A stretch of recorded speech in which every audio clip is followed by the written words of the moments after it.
بسم الله الرحمن الرحيم قل أوحي إلي أنه استمع نفر من الجن فقالوا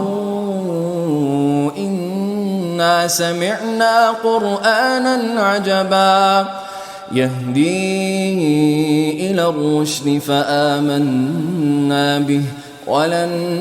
نشرك بربنا أحدا وأنه تعالى جد ربنا ما اتخذ صاحبة ولا ولدا وأنه كان يقول سفيهنا على الله شططا وأنا ظننا أن لن تقول الإنس والجن على الله كذبا وأنه كان رجال من الإنس يعوذون برجال من الجن فزادوهم رهقا وأنهم ظنوا كما ظننتم أن لن يبعث الله أحدا وأنا لمسنا السماء فوجدناها ملئت حرسا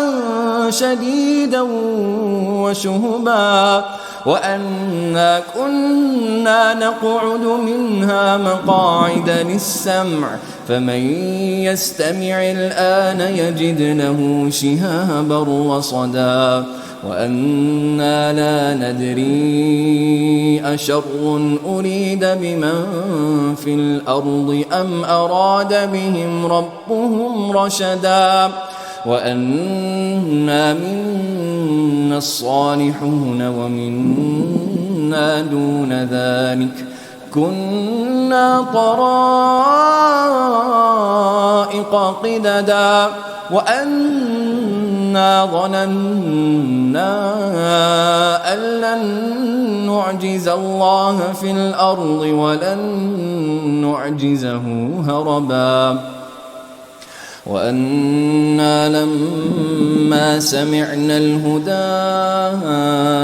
آمنا به فمن يؤمن بربه فلا يخاف بخسا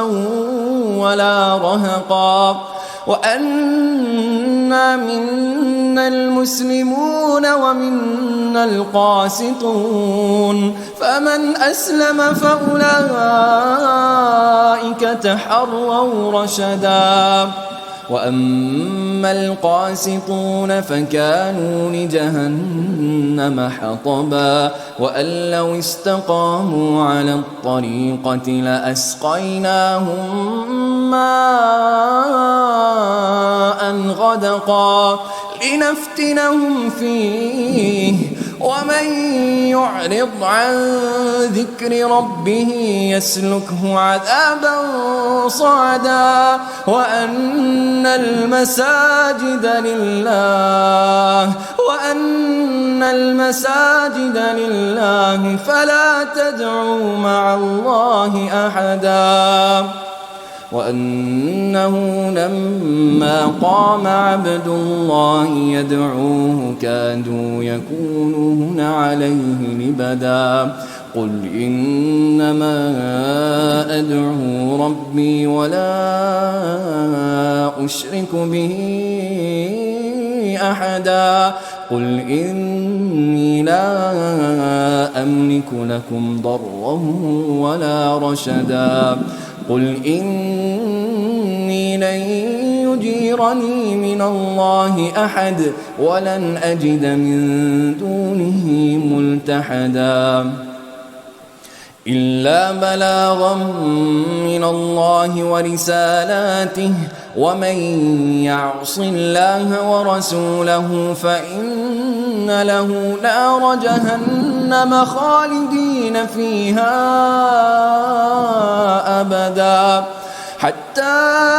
إذا رأوا ما يوعدون فسيعلمون من أضعف ناصرا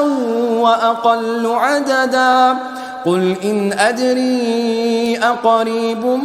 ما توعدون أم يجعل له ربي أمدا عالم الغيب فلا يظهر على غيبه أحدا إلا من ارتضى من رسول فإنه يسلك من بين يديه ومن خلفه رصدا ليعلم أن قد أبلغوا رسالات ربهم وأحاط بما لديهم وأحصى كل شيء عددا.